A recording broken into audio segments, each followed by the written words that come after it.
Greetings, Internet. So, a Christian apologetic YouTuber going by the name Apollos made a video showcasing comedian Bill Maher's extremely poor case for Jesus mythicism from Maher's 2008 documentary movie Religulous. See the link in the description. Mythicism is the idea that there was no historical Jesus who started Christianity, that Christianity began with a mythical Christ who was then placed in history with fictional gospel accounts that they believed were true. Apollos and I are going to do a joint live stream book review series of Bart Ehrman's book, Did Jesus Exist? Ehrman's book addresses the topic from the mainstream secular scholarly consensus that Jesus did in fact exist as a historical figure. And I thought I would do a warm-up video or a series of videos based on my comments on Apollos' original video. And first off, I don't have a problem with a secular historical Jesus. I tend to follow Christian scholar Dale Allison's version of a historical Jesus, which seems reasonably justified to me. It's pretty much like Bart Ehrman's version as far as I can tell. But just to go over the, who was the historical Jesus if the historical Jesus existed?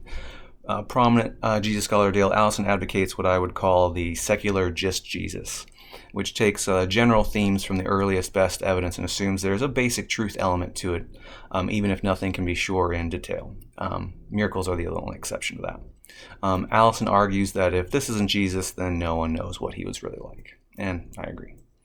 So just the nuggets that Allison's culled that he thinks are the most, defensible in that described regard.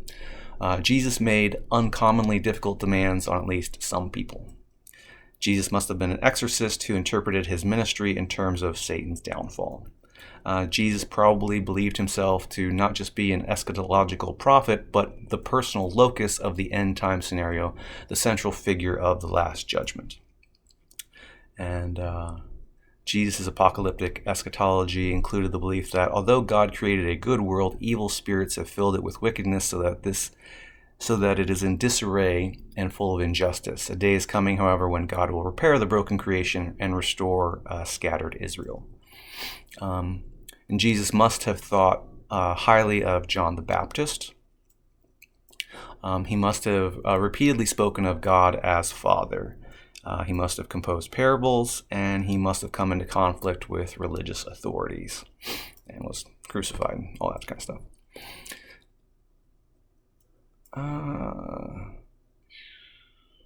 So, Allison's pretty, he's a Christian of some sort, but he's generally straightforward and honest with the evidence, and his opinions are considered fairly authoritative and uncontroversially representative of the mainstream views in secular scholarship. His books are really good, so if you're interested in that kind of stuff, I recommend those. And we will conclude this video right here.